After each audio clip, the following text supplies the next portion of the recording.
Bueno, buenas tardes Gonzalo, buenas tardes profesor.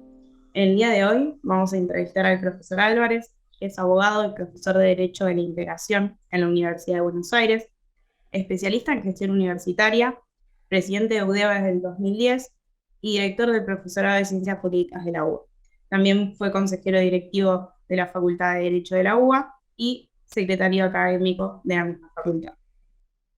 Bueno, profesor, la pregunta inicial que le queríamos hacer es, ¿qué es el derecho de integración y qué rol cumple en el proceso de globalización actual? Bueno, muchas gracias, Paloma, muchas gracias a todo el equipo de Legislar por la convocatoria. Les agradezco mucho que me hayan convocado hoy y el interés por estos temas del derecho de la integración regional. Eh, y bueno, yendo a tu pregunta, Paloma, eh, podría decirte que el derecho de la integración regional es, digamos, una área del derecho que tiene como objeto de estudio, como principal objeto de estudio, la dimensión jurídica de los procesos de integración regional. ¿Sí? Pareciera que no nos dice mucho esto, pero por ahí arrancamos, si querés. O sea que para entender cuál es el objeto del derecho de la integración regional, hay que hablar de integración, hay que hablar de integración regional. El derecho a la integración regional efectivamente se va a abocar al estudio de una de las dimensiones de los procesos de integración regional. ¿Y qué es esto de la integración regional? ¿Qué hablamos cuando hablamos de integración regional para este, dar lugar a la respuesta? La integración regional, y recurro a un teórico de la integración regional, profesor de Estados Unidos, el profesor Ernest Cass, definía estos procesos de integración regional como aquellos procesos mediante los cuales un grupo de países, un grupo de estados, deciden voluntariamente limitar alguna de sus eh, eh, atributos fácticos de la soberanía de cada uno de estos estados, eh, y a la vez, o como parte, digamos, de ese proceso de integración, eh, consiguen herramientas, consiguen formas de atender de mejor manera, digamos, conflictos o este, las perspectivas, digamos, que tienen por delante. Así que en la integración regional, claramente vemos a unos actores, unos sujetos de los procesos de integración regional, unos sujetos protagónicos, digamos, vamos a ver que no son exclusivamente los sujetos de los procesos de integración, pero sí los sujetos protagónicos, que son los estados nacionales, que toman decisiones voluntarias. O sea, cuando hablamos de integración regional hablamos de decisiones voluntarias, no de la imposición de un estado sobre otro, sino decisiones voluntarias, con miras a construir ciertas instituciones, dotarlas de ciertas competencias, de ciertos atributos, que hasta ese momento eran atributos fácticos de la soberanía de cada uno de los estados nacionales, con miras a atender de mejor forma, digamos, los desafíos que estos estados nacionales enfrentan en el contexto internacional. Entonces, y podemos seguir hablando de integración regional, pero retomo un poquitito el concepto de derecho de la integración regional. Cuando hablamos de derecho de la integración regional, hablamos de un área del derecho que tiene por objeto analizar la dimensión jurídica de estos procesos complejos que el profesor Haas describía de esta forma. Eh, Fácilmente puede inferirse de esta definición que nos aporta el profesor Haas, que los procesos de integración regional son procesos complejos, son procesos que involucran a los estados en su conjunto y por lo tanto son procesos que podríamos definir como multidimensionales, o sea, afectan o involucran a diferentes dimensiones de la vida social, la dimensión política, la dimensión social, la dimensión económica y la dimensión jurídica. Entonces, el derecho de la integración regional se ocupa de analizar esta dimensión jurídica de procesos muy complejos que son los procesos de integración regional. Hacías referencia al contexto de la globalización. La, Sí. la, la integración regional, digamos, es un fenómeno que no nace en la segunda mitad del siglo XX, hay antecedentes claramente de este tipo de vínculos y cesiones de atributos de soberanías con anterioridad, pero podríamos decir que va adquiriendo o que va a adquirir una escala, una escala mundial, digamos. Vamos a encontrar procesos de integración regional en diversos continentes, en todos los continentes, en la segunda mitad del siglo XX. A partir de la segunda mitad del siglo XX se desarrolla en todos los continentes estos procesos de integración regional. ¿En qué circunstancias? Bueno, en circunstancias diversas vamos a encontrar iniciativas de integración regional. No va a ser igual el mundo y las condiciones en las que los países europeos llevan adelante sus iniciativas de integración regional en la década del 50 en Europa. No va a ser el mismo mundo en el que los países latinoamericanos en la década del 50 y del 60 llevan adelante las primeras iniciativas de integración regional, de lo que le va a pasar a estos mismos países europeos o latinoamericanos en la década de los 80 o en la década de los 90. Sin embargo, la integración regional como proceso que se extiende a lo largo del tiempo, va a continuar desarrollándose con diferentes características en contextos internacionales muy diversos.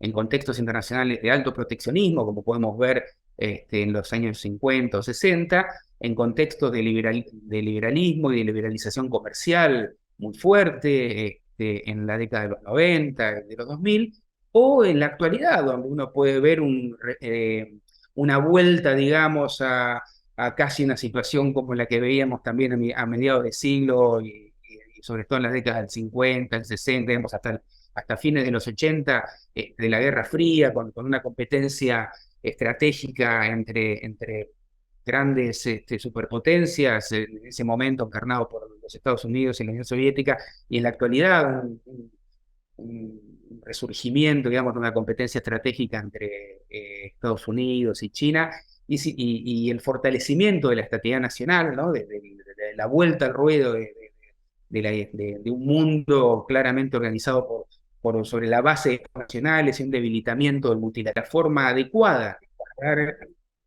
La forma adecuada para dar respuesta a esas amenazas es integrándose con otros países, que pueden ser vecinos, que pueden ser países con los que complementar sus economías, etcétera, etcétera, pero podemos avanzar un poco más en detalle sobre esto durante el transcurso de la conversación. Perfecto. Bueno, ahí la pregunta que sigue va en línea con esto, ¿no? Que es, ¿qué importancia tiene el Mercosur en la integración de Argentina como región y qué desafíos se encuentra actualmente en el bloque regional? Es una excelente pregunta. Quienes nos dedicamos a la integración regional siempre nos queda como un gusto a poco en lo que el Mercosur ha conseguido, los estadios de integración en los que ha arribado el Mercosur, cómo la Argentina ha aprovechado, cómo en general los países del Mercosur, no solo la Argentina, han aprovechado las oportunidades que la integración regional les ha brindado. Pero a la vez también tengo que decirte que es difícil encontrar en la región, y en particular en nuestro país, proyectos que tengan tanta persistencia en el tiempo. El Mercosur nace en un tratado que se firma en marzo del año 1991. Tiene más de 30 años. El Mercosur atravesó coyunturas políticas internacionales y locales, cambios de gobierno, cambios de orientación política, cambio de concepción general de la inserción internacional que el país tiene que tener, de su vínculo con el resto del mundo, a lo largo de estos 30 años, varias veces.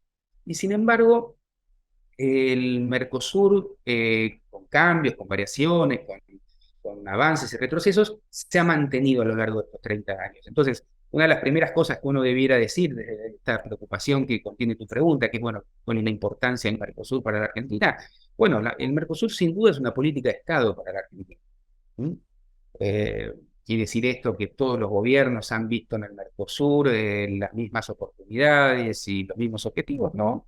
Es parte de una de las características de los procesos de integración regional, que como tales se desarrollan a lo largo del tiempo de diferentes coyunturas internas, nacionales o internacionales, pero se ha mantenido como un esfuerzo nacional a lo largo del tiempo. Y ha superado enormes cantidades de conflictos, incluso con conflictos extremos vinculados a la propia existencia del proceso de integración regional, se ha sobrepuesto y se mantiene hasta nuestros días. Entonces uno podría pensar que el Mercosur es una excelente estrategia para la Argentina porque, como te decía, es una de las pocas políticas de Estado, esas que trascienden a los gobiernos y que son, digamos, y que se asientan en un denominador común en su clase dirigente, en su dirigencia política. Es una excelente herramienta para la inserción internacional del país, es una excelente vidriera para el país y para la región, y por supuesto, y creo que con más razón, es un excelente trampolín para la inserción internacional de nuestro país. Hago un pequeño paréntesis y también insisto, no quiero extenderme mucho en la Por respuesta, favor. si hacemos dinámica la conversación, pero yo te decía que el Mercosur nace en el 91 con el Tratado de Asunción, pero es Sí. difícil entender la integración del Mercosur sin la década previa, sin los años previos y el acercamiento entre Argentina y Brasil en los 80, recuperada la democracia en Argentina en diciembre del 83 y recuperada la democracia brasileña en el año 1985, y las iniciativas de ambos gobiernos constitucionales, el de Raúl Alfonsín en la Argentina y el de José Sarney en Brasil, de iniciar el acercamiento entre dos países que curiosamente habían tenido muchas décadas de enfrentamiento, muchas décadas de rivalidades, de recelos, que llevaron a que incluso el vecino sea una hipótesis de conflicto militar. En Brasil construyeron su relación bilateral sobre la base de la desconfianza y del conflicto, más que sobre la base de la cooperación y la integración. Y es a partir de la recuperación de la democracia que la integración regional pasa a estar en la agenda de ambos países. Pero te diría algo más, la integración regional es parte de la estrategia de estos gobiernos con miras a la transición democrática, con miras a consolidar esa transición democrática. Entonces, la integración regional, y sobre todo en esos primeros años de la relación bilateral entre Argentina y Brasil, no puede ser no vista si no es de la perspectiva de cómo estos países transitaron su difícil camino de transición a la democracia, y entonces vemos ahí una similitud, vemos 30 años, más de 30 años de integración regional, y cumplimos 40 años de democracia en la Argentina. Entonces, es muy difícil escindir la democracia y la integración regional en nuestro país. Muy interesante. Bueno, respecto a esto también, lo que queríamos preguntar es, bueno, una situación de coyuntura, ¿no? Algo que se está hablando de la unión monetaria que podría surgir entre Argentina y Brasil, a la cual se podrían incorporar los demás estados del Mercosur. Le queríamos preguntar cuál era su opinión al respecto, qué piensa, si es factible, no. Bien, sí, es muy interesante, es un tema que ha estado presente en los medios masivos de comunicación en términos recientes, así que es una pregunta muy, muy pertinente. Primera cuestión, hice referencia hace unos minutos de que los procesos de integración regional son multidimensionales, ¿sí? Afectan diversas dimensiones de la vida social, entre ellas la dimensión jurídica, pero también la dimensión económica. De hecho, los procesos de integración regional, muchos de sus tratados originarios y demás, tienen un componente en la integración económica muy importante. Cuando se habla de integración económica, se habla de estadios de integración económica. Toda la teoría clásica económica, de Vela Balasa en adelante, clasifican los estadios de integración económica en diferentes grados, de menor a mayor profundidad. Desde lo que puede ser una zona de preferencia económica, una zona de libre comercio, a estadios de mayor profundidad en la integración económica, uniones aduaneras, mercado común, o, por ejemplo, una unión monetaria, como mencionaba recién, o incluso dimensiones más profundas de integración económica, como puede ser una unión económica completa de todas las dimensiones anteriormente descritas. La unión, y sin entrar en demasiados detalles de cada uno de estos estadios, pero sí tener claro que son escalas de menor profundidad de integración a mayor profundidad de integración, podríamos ver que la integración monetaria es un estadio de mucha profundidad. Hay pocas experiencias de integración monetaria a nivel internacional. Podríamos, por ejemplo, mencionar como una de ellas, probablemente la más conocida y la más visible, que es el caso de la Unión Europea, con su integración monetaria, con el euro, con la moneda común, con el Banco Central Europeo, con la autoridad monetaria, con su sede en la ciudad de Frankfurt. Esto es un estadio de mucha profundidad. Si pensamos la integración regional como un proceso donde los protagonistas principales, estos estados que deciden emprender un proceso de integración, van alcanzando en forma progresiva distintos estadios de integración, en la secuenciación de un proceso de integración, la unión monetaria no está al principio, sino que está mucho más adelante. Y para volver, ejemplo, y ejemplificar con el caso que mencionaba recién de la Unión Europea, los europeos alcanzan la unión monetaria muchos años después de que deciden iniciar el proceso de integración. El euro comienza a circular como moneda en varios de los países europeos recién en el año 2002. Los tratados fundacionales de los europeos, que eran las comunidades europeas originalmente, son de la década del 50, en 1952, el primero de ellos, el Tratado de París, que crea la Comunidad Europea del Carbón y del Acero. Entonces, vemos que, y esto, bueno, significó distintos estadios, y modificar los tratados originarios, construir instituciones capaces de ir alcanzando cada uno de los estadios de integración. Recién alcanzan, por ejemplo, una unión aduanera para la década del 60, recién alcanzan su mercado único en la década de los 90, y recién ahí deciden avanzar un paso más, que es el paso de la unión monetaria. Por eso, y volviendo, y no escapándome de tu pregunta, digamos, es difícil pensar que el Mercosur, que ha alcanzado un estado de integración, desde la perspectiva de la dimensión económica, me refiero, un estado de integración regional más limitado. Hoy la doctrina jurídica, la doctrina económica habla de que el Mercosur es una unión aduanera imperfecta, que alcanzó alguna de las características de una unión imperfecta, pero todavía no todas incluso. Está lejos todavía de ser un mercado único y está muy lejos todavía de ser una unión monetaria o eventualmente una unión económica.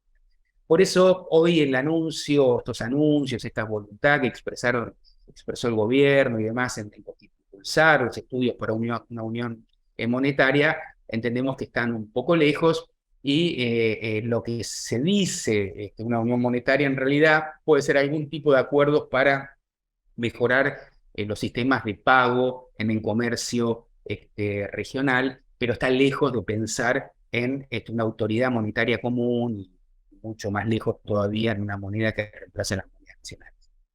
Genial. Bueno, y también otro tema que está muy en la coyuntura actualmente, que tiene que ver también con esto, es, bueno, algunas declaraciones que dio el presidente de Uruguay, Lacalle Pou, respecto a la apertura de Uruguay, ¿no? Dijo literalmente, Uruguay se tiene que abrir al mundo. Entonces, nosotros pensábamos respecto a esto que usted menciona como política de Estado, desde Argentina, es decir, el Mercosur, cómo se puede ver afectado, ¿no?, por estos dichos y en el trasfondo realmente puede tener alguna consecuencia y si se puede hablar de un desbalance quizás en el mercado común.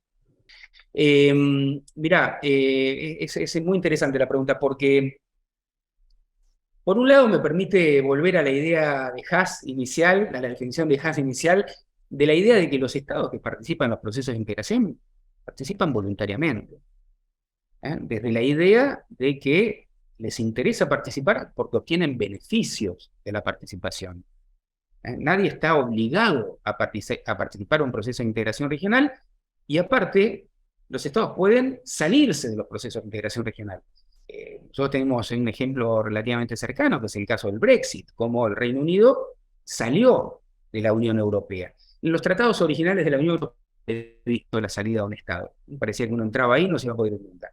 Con la última gran reforma de los tratados originarios, que es el Tratado de Lisboa, en el artículo 50 del tratado se permite que un estado se pueda retirar, que es lo que invocó el Reino Unido y se retiró. Un proceso muy complejo. Bueno, si un Estado percibe que no es beneficioso el proceso de integración para su país, para su sociedad, tiene siempre la posibilidad de retirarse del proceso. Entonces, esta es la primera cuestión, porque la respuesta a una disconformidad de uno de los Estados parte no puede ser no escuchar y, o sea, no puede ser no escuchar. Evidentemente uno puede no compartir la posición, las expectativas de uno de los Estados parte, pero en ningún caso la respuesta puede ser es decir, bueno, el Mercosur es esto y si no te gusta, andate, porque efectivamente lo que puede pasar es que uno de los Estados se vaya por inconformidad. Entonces, en principio, está buena la pregunta porque permite ratificar esta idea de la percepción mutua de ganancia en el proceso de integración regional. Al menos ganancia en el mediano y largo plazo. No quiere decir que todos los países en todas las coyunturas sientan que ganan, pero tienen que percibir, al menos en el mediano y largo plazo, que siempre es mejor estar adentro que estar afuera. Y en tal caso, si hoy no me gusta mucho estar adentro porque no me está yendo tan bien, el costo de salirme hoy es muy alto y aparte siempre tengo la expectativa de que en el mediano y largo plazo me va a ir mejor. Dicho esto, lo que hay que traer sobre la mesa es el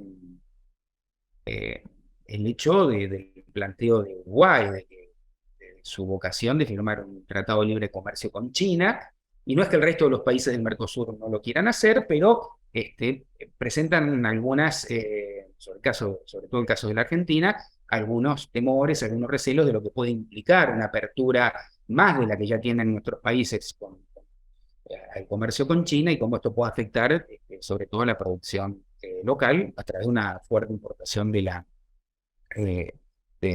productos provenientes de este país. Acá hay que tener una cosa muy clara para el contexto, para poder entender de qué estamos discutiendo cuando discutimos esta posición de Uruguay. ¿Cuál es la relación de China con América Latina? En los últimos 20 años ha cambiado enormemente el vínculo de China con América Latina. En estos últimos 20 años, China se ha convertido en el principal socio comercial de prácticamente todos los países de América Latina. Es uno de los principales inversores institucionales del país en muchas obras de infraestructura. Entonces, no se puede perder este detalle. Hoy, para un país como Uruguay, pero también para un país como Brasil, China es el principal socio comercial. Entonces, este es un dato nuevo, no tiene 20 años, o se ha desarrollado en los últimos 20 años, pero esto es un dato de la realidad. Entonces, ahí hay un interés que hay que atender. Y lo es también para la Argentina. China ha pasado a ser un socio comercial muy importante. Muchas veces el principal socio comercial de la Argentina es Brasil, pero en muchos trimestres disputa esta preeminencia comercial con China. ¿Y qué ha generado esto en la región? Bueno, ha generado un efecto muy interesante. Buena parte de los socios del Mercosur tienen como principal socio comercial a China y competimos entre nosotros por venderla a China. A su vez, que el comercio intrarregional, el comercio que tienen los socios de los países del Mercosur entre sí, es menos del 10% del comercio exterior, del comercio internacional de estos países, explica buena parte de los conflictos que atraviesa hoy el Mercosur. Lejos de ser economías complementarias, unas proveyéndoles a las otras los productos que precisan y a su vez recibiendo los productos que precisan cada uno de los países, pasamos a competir por el mismo destino comercial y esto aumenta sin duda las tensiones, pero no solo aumenta en duda las tensiones, sino que además disminuye el interés en el propio proceso de integración regional. Para dar un ejemplo comparativo con Europa y que se entienda mejor. Así como digo que en el Mercosur el comercio intrarregional se explica menos del 10% del comercio internacional de estos países, en la Unión Europea el comercio intrarregional es del 60%. Y solo un país de la Unión Europea, Alemania, tiene como principal socio comercial a China. El resto de los países europeos tienen como principal socio comercial a otro país de la propia Unión Europea. Entonces, explica bastante de la coyuntura actual de la crisis del Mercosur, de estos planteos de Uruguay, qué pasa. Ahora, también, y con esto cierro la pregunta, no quiero extenderme mucho tampoco en la respuesta, esto, digamos, el conflicto que se presenta a partir de esta posición de Uruguay también tiene que ver con las dinámicas propias, no tan solo con este tema de China, sino también con las dinámicas propias de un proceso de integración regional donde hay países más grandes, con desempeños económicos más importantes, con Producto Bruto, población, este, el rol en el concierto internacional de los países, peso militar, etcétera, etcétera, etcétera, como el caso de Brasil, o eventualmente el caso de Argentina y países más pequeños como puede ser el caso de Uruguay. Acá también esto hay que tenerlo muy presente porque países importantes como de tanto peso específico como Brasil tienen que pagar costos en los procesos de integración. Esto está estudiado en la teoría de la integración, en las teorías de la integración regional, cómo países de estas características que llevan adelante procesos de integración regional tienen que estar dispuestos a pagar costos y parte de esos costos tienen que ver con mantener el interés del conjunto de los países que forman parte a partir de esta situación. No se les tendría que escapar, no se nos tendría que escapar algunas reuniones bilaterales que hubo en los últimos días entre una visita del canciller de Uruguay a Brasilia y una serie de acuerdos bilaterales entre Brasil y Uruguay respecto a la gestión común de un aeropuerto internacional en la zona de frontera, una serie de acuerdos para atender temas de infraestructura, etcétera, etcétera, en la agenda bilateral, aparte de una recepción muy importante que le hicieron al canciller de Uruguay en Brasilia, dándole mucha importancia política a la visita del canciller uruguayo, porque esto también es parte de la agenda. O sea, como un país como Brasil, que tiene resto para hacer este tipo de cosas, tiene que atender los intereses de países con menor desarrollo relativo, como en este caso el caso de Uruguay, y atender las demandas que también son parte de la agenda de la negociación regional. Respecto a las relaciones, ¿no? Que hablamos, China-Mercosur, teníamos una consulta respecto a las que son las relaciones entre el Mercosur y la Unión Europea, ¿no? Si sería el mismo caso que hay con China, si es similar, ¿no? Si las economías funcionan como complementarias y sobre todo, bueno, si realmente a los países que somos miembros del Mercosur, como Argentina, nos pueden contribuir en lo que es nuestro desarrollo económico, social y político. Sí, digamos, a diferencia de lo que pasa con China, la relación Mercosur-Unión Europea es una relación de muy larga data. No solo a nivel de cada uno de los socios del Mercosur, en su vinculación con distintos mercados, con el mercado europeo en general, pero con distintos países europeos en particular, sino la propia relación birregional, en lo que se denomina el Acuerdo Unión Europea-Mercosur, que tuvo mucha prensa en el año 2019, a mediados de 2019, que se anunció como que se firmaba el Acuerdo Unión Europea-Mercosur. Ahora vamos a aclarar un poco en realidad qué significa eso, que no es tan así, pero bueno, la relación birregional entre la Unión Europea y el Mercosur tiene casi tanta historia como el propio Mercosur. Es de 1995 el primer acuerdo y el inicio de las negociaciones de este acuerdo birregional es del año 2000, si mal no recuerdo. Entonces, ahí es una relación de muy larga data, a nivel bilateral entre los países, a nivel birregional, Mercosur y Unión Europea. ¿Qué pasó en 2019? Bueno, y otra cosa más. El denominado acuerdo, unión, o los acuerdos, los nuevos acuerdos, los acuerdos modernos que firme la Unión Europea con países o con grupos de países, con procesos de integración regional en la actualidad, son procesos, son acuerdos de mucha complejidad. No son acuerdos estrictamente, solamente comerciales, como el TLC, el Tratado de Libre Comercio, que está negociando o que anunció que iba a estar negociando Uruguay con China. Los acuerdos que promueve la Unión Europea son acuerdos complejos que tienen una dimensión comercial, pero que exceden ampliamente la relación comercial e incluyen un capítulo político, un capítulo de cooperación. Digo esto porque en su vínculo internacional, Europa no solo pone en la agenda los aspectos comerciales, que son para todos muy importantes, sino también pone claramente los temas políticos, Europa se concibe a sí misma como una potencia normativa en el plano internacional, una potencia que impone o que intenta difundir o imponer una serie de valores, de principios en cuanto a las formas en las que el mundo debe funcionar, debe organizarse sobre las qué valores, y por lo tanto, en sus acuerdos en sus acuerdos internacionales no solo dispara la dimensión comercial, sino también la dimensión política, de los derechos humanos, etcétera, etcétera, etcétera. Dicho esto, volvemos a lo que se anunció como el Acuerdo Unión Europea-Mercosur en el 2019. Eso fue un principio de acuerdo en la dimensión comercial, que era la dimensión más complicada de acordar. Hubo un avance muy importante porque hubo un principio de acuerdo, pero entre ese anunciado principio de acuerdo arribado, no sé si recordarás, se anunció en la cumbre del G20 en Japón, si no lo recuerdo. Estaban los cancilleres del Mercosur, estaban la representación de la Unión Europea y algunos de los países miembros de la Unión Europea, y se anunció este principio de acuerdo en la dimensión cultural, junio del 2019. El otro capítulo del acuerdo, el político, se anunció que se había arribado a un acuerdo que se ha mantenido secreto hasta el día de hoy, en el año siguiente, a mediados del año 2020, pero para que ese acuerdo birregional entre a regir entre ambas regiones, falta mucho camino todavía, porque ese preacuerdo, por ejemplo, no tiene el texto jurídico que los estados deberían suscribir.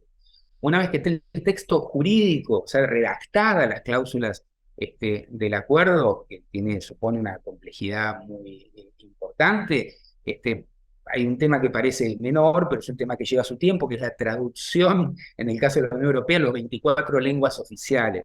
Pero bueno, supongamos que esto es una cuestión formal menor, pero bueno, tiene su complejidad. El desarrollo del texto jurídico es más complejo y más político. Y ahora vamos a la escena política, pura y dura. Para que ese acuerdo entre en vigor, requiere además pasar por una serie de ratificaciones que involucra a todos los congresos de los países del Mercosur, pero a los 27 congresos nacionales de los países de la Unión Europea, más el Parlamento Europeo, para que recién ahí pueda entrar en vigor el acuerdo firmado por los jefes de Estado y de gobierno de los países del Mercosur y de la Unión Europea.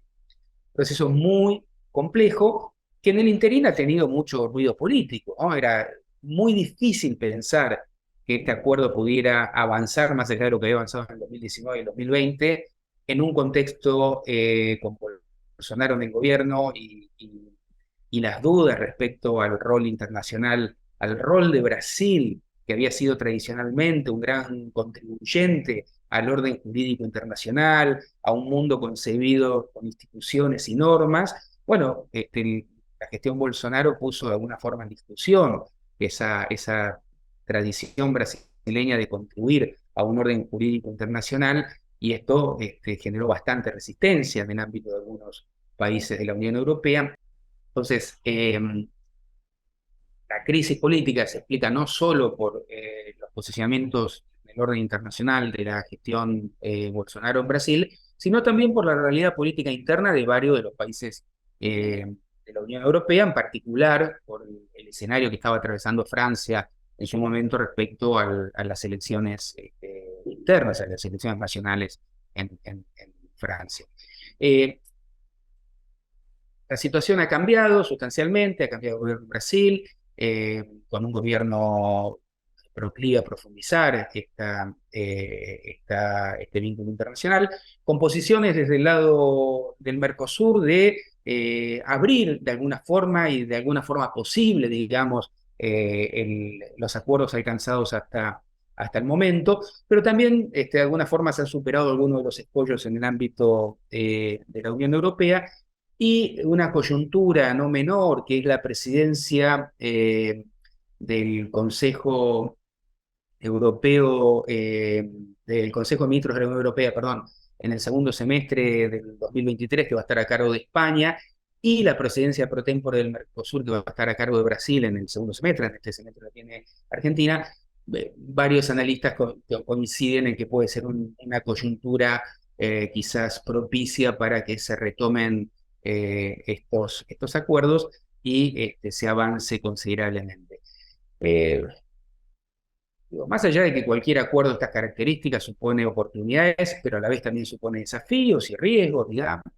No todos los intereses, lo que se denomina el interés nacional, significa que todos los actores que estén en el plano nacional van a ver estos acuerdos van a ver en los acuerdos de tantas oportunidades, sino muchos van a ver también, o algunos van a ver también las amenazas que significa un acuerdo de esta naturaleza. Lo cierto es que tener un acuerdo birregional con la Unión Europea es una buena noticia para el Mercosur, es un factor de fortalecimiento del Mercosur, de consolidación del Mercosur. Otra cosa porque estabiliza las instituciones del Mercosur. Firmar un acuerdo con la Unión Europea significa decir que el Mercosur es una unión aduanera y no, como uno podría inferir de las posiciones recientes del gobierno de Uruguay, podría volver a estadios anteriores de integración económica con la zona de libre comercio. Entonces, en definitiva, yo creo que es una buena oportunidad que como tal hay que saber administrarla a lo largo del tiempo y optimizar las oportunidades que presenta y lograr superar las amenazas que pueda implicar. Ya le hicimos unas cuantas preguntas respecto al Mercosur, respecto a lo que es el derecho de integración, y teníamos algunas inquietudes respecto a lo que es la gestión universitaria, ¿no? El rol que tienen las universidades, ya que usted está especializado en eso, queríamos indagar. Bueno, una de las preguntas que teníamos es cómo se gestiona la universidad.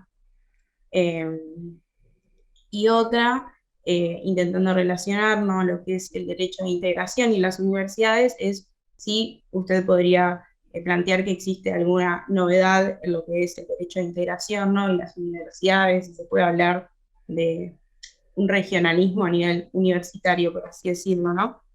Empiezo, si querés, por esta segunda parte y después vamos a la gestión universitaria. Y por supuesto, Empiezo por esta segunda parte que está más vinculada con lo que venimos hablando hasta ahora. Mira, estuve hace unos años trabajando sobre cómo se enseña el derecho europeo en las universidades españolas. Eh, España se incorpora a la Unión Europea en el año 1986. Eh, Muchos años después que inician las primeras comunidades europeas. Para los, digamos, para los europeos, para los españoles, Europa era una utopía. Europa era la utopía democratizadora, modernizadora de su economía, que no vivía España bajo la dictadura de Franco, una España aislada no solo de Europa, sino del mundo. Recordar, por ejemplo, que España fue el único país que quedó fuera del Plan Marshall, que impulsó la reconstrucción europea después de la Segunda Guerra Mundial. La dictadura de Franco claramente aisló al país del resto de Europa. Eh, y, y la Unión Europea era una utopía modernizadora para muchos españoles que propiciaban la democracia, propiciaban la integración de Europa. Y esto era básicamente la preocupación de muchos universitarios. Buena parte de los profesores que me tocó, los profesores españoles que se han dedicado los últimos 50 años al derecho de la Unión Europea, a enseñar el derecho comunitario europeo, a investigar, etcétera.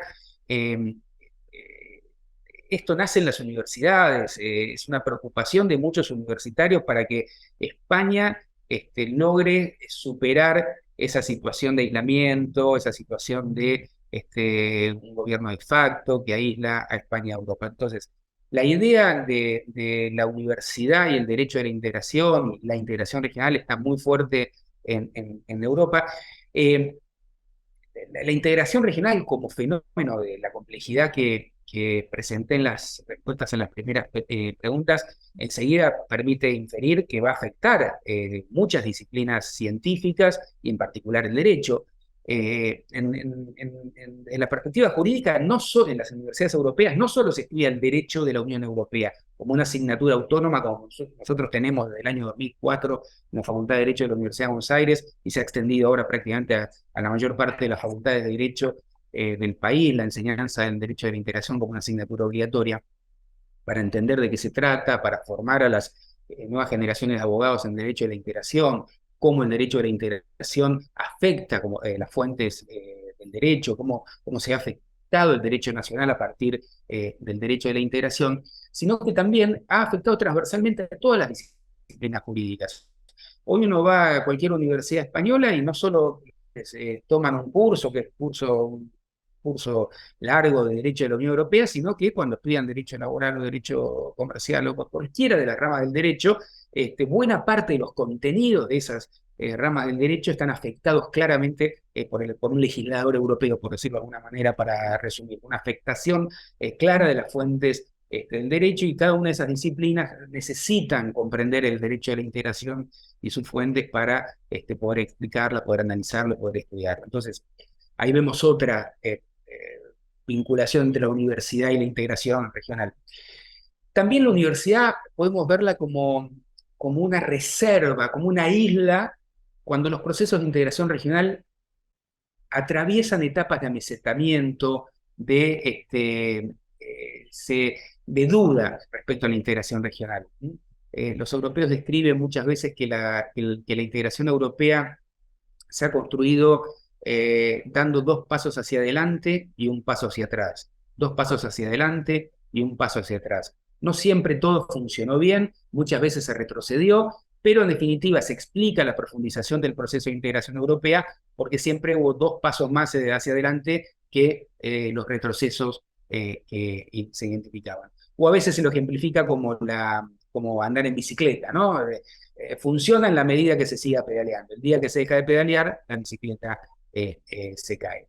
Cuando los procesos de integración regional entran en etapas de amesetamiento, la universidad ha funcionado como un lugar donde la integración regional anida. Anida en los académicos, anida en los grupos de investigación, que mantienen el foco puesto en la integración regional, la usina de ideas sobre integración regional, y alimentan desde la academia a los gobiernos para que los procesos de integración regional puedan salir de esos impases, puedan salir de esos amesatamientos. El caso del Mercosur es muy interesante, el rol de la academia, no solo porque te decía, por ejemplo, en el caso del derecho, cómo ha habido una evolución. Nos ha tardado 15 años incorporar el derecho de la integración como una asignatura obligatoria, en nuestro caso en el año 2004, pero está, y hoy hay toda una generación o varias, ya te diría, generaciones de abogados que se han formado en esta disciplina, que conocen lo que es el derecho de la integración, que conoce cómo se afecta el sistema de fuentes, y no hay un derecho, no va a existir un derecho que no se lo invoca. Entonces, es importantísimo que los abogados conozcan, los abogados y todos los actores del mundo judicial, los jueces, los fiscales, conozcan el derecho de la integración, porque no existe un derecho que no se lo invoca. Ha habido muchos, en el caso de la Unión Europea, ha habido muchos programas orientados a transformar el conocimiento de los operadores jurídicos en materia del derecho de la integración, derecho de la Unión Europea, para que sea un derecho invocado. Recuerdo el programa Jean Monnet, que formaba fiscales, que formaba jueces, para que conozcan el derecho, los inicios de la integración europea, ¿no? Para que conozcan el derecho de la Unión Europea y lo puedan invocar.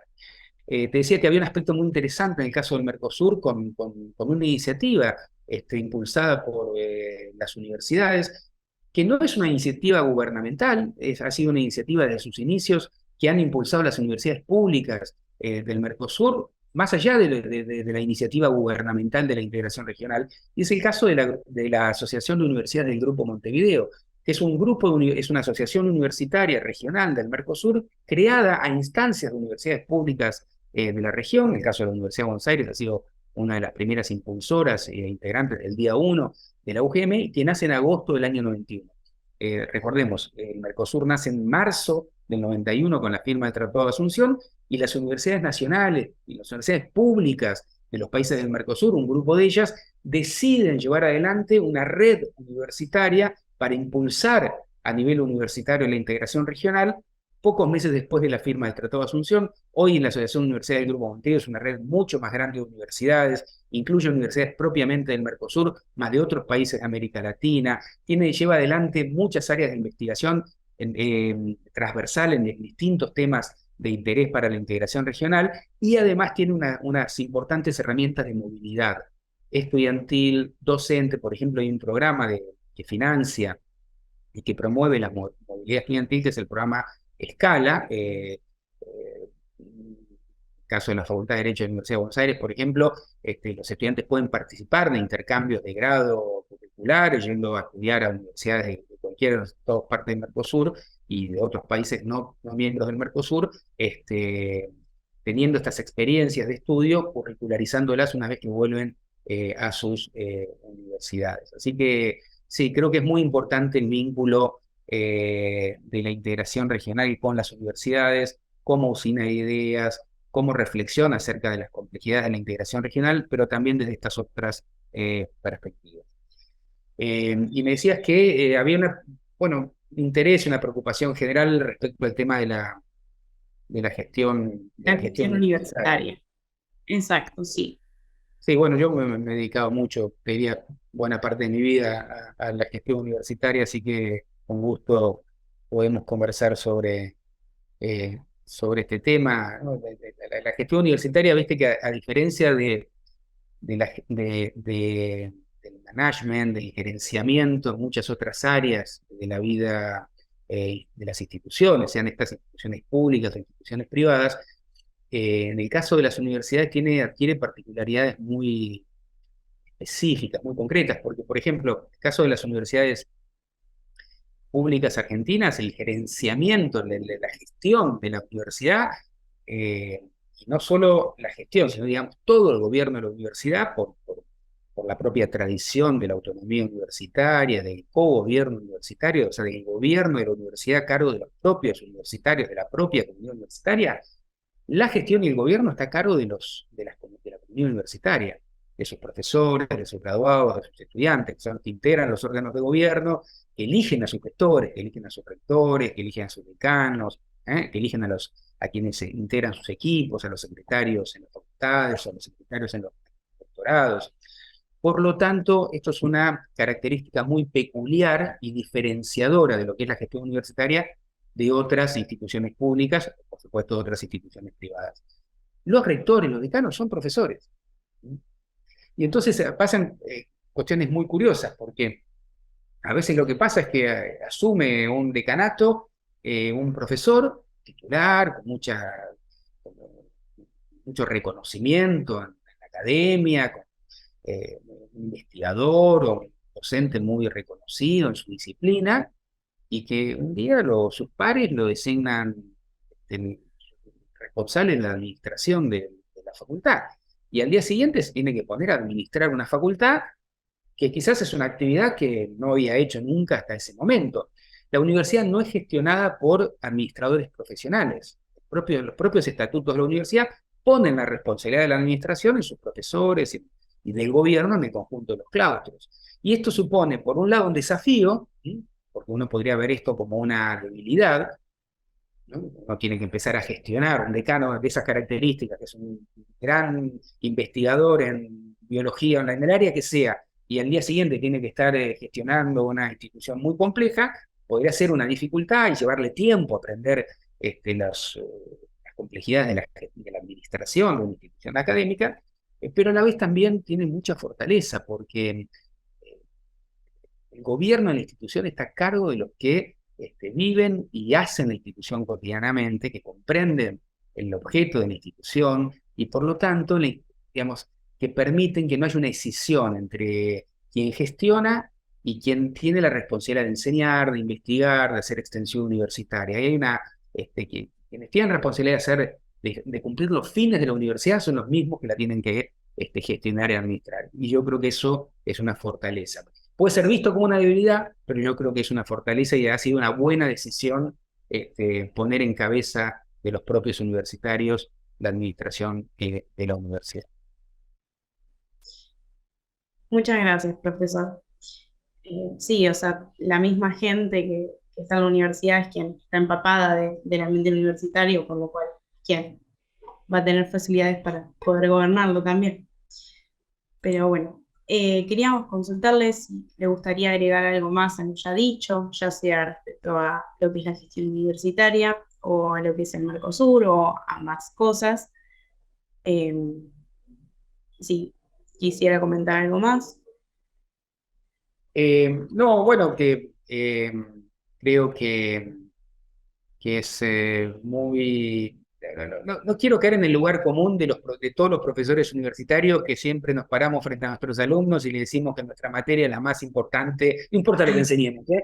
Pero nos paramos a nuestros alumnos y estamos en la primera clase hablando de maravilla de las cosas que enseñamos y diciéndoles que es la asignatura más importante del planeta y que uno no puede vivir si no aprende. Yo creo que uno perfectamente podría vivir, y de hecho hay millones de personas que lo hacen sin estudiar Derecho de la Integración Regional, pero creo que ha sido un acierto y me comprometí con ese objetivo en su momento, cuando era secretario académico de la Facultad de Derecho, para impulsar la incorporación del estudio, investigación y la enseñanza del derecho de la integración, porque nada, porque no inventamos nada en la facultad, vimos cómo se hacía esto en otros países, en otras universidades, qué había sido de la realidad europea, cuál había sido el rol de los académicos en el proceso de integración. Nos parecía que ese era un camino correcto. Creo que no nos equivocamos, creo que buena medida, buena parte de las aportaciones en el desarrollo de la integración regional provienen de la academia, provienen del pensamiento que se construye, que se investiga, que se escribe, se publica en la academia. Hay muchos académicos que han contribuido, sea en la periferia del gobierno o asumiendo responsabilidades de gestión en los gobiernos municipales, provinciales o nacionales. Así que yo creo que esa ha sido una decisión correcta. Ha sido una decisión que se ha, como contabas unos minutos, trasladado a otras, se ha copiado, se ha reproducido en otras universidades públicas y privadas, así que eso lo vemos también como un gran acierto. Hoy es un dato de la realidad acá, en otras universidades del Mercosur. Hay una comunidad científica en torno a la integración regional. Hoy hay mucha gente pensando, reflexionando, escribiendo en Argentina, en Brasil, en Uruguay, en Paraguay, en el resto de los países de América Latina. Y bueno, yo creo que es una de las maneras que tenemos para que la integración regional, que te decía, es una de las grandes políticas de Estado para la Argentina, pueda continuar siéndolo y profundizándose. Así que, por mi parte, esto es la reflexión final vinculado a este tema, y no quería dejar terminar, digamos, no quería terminar esta conversación sin reiterar mi agradecimiento a la invitación. Me he sentido muy cómodo con estos minutos que he podido compartir con ustedes, a reconocerles la iniciativa que tienen, impulsando entrevistas, las publicaciones, en fin, todas las reflexiones y los debates que llevan adelante de legislar, y por supuesto felicitándolos por esta iniciativa de grupo de jóvenes que pone tiempo, que pone preocupación, que pone este compromiso, que creo que es un aporte realmente significativo a las necesidades que tiene nuestro país. Así que felicitarlos y agradecerles. Muchísimas gracias. No, por favor, profesor, muchas gracias a usted por su tiempo, por nada, de respondernos tan detenidamente y con tanto conocimiento todo, toda la cantidad de preguntas que le hicimos. Y bueno, nada, simplemente eso. No dejar de agradecerle porque creemos que es un tema muy importante, por eso le escribimos, porque es una empresa que está especializada en eso y sabemos que es un montón. Y es algo que también coyunturalmente hoy en día las noticias en todos lados y uno quiere saber no solo desde lo meramente político quizás que aparece, sino como todo el trasfondo que hay desde el derecho y todo lo que hace a la integración, ¿no? Así que muchísimas gracias.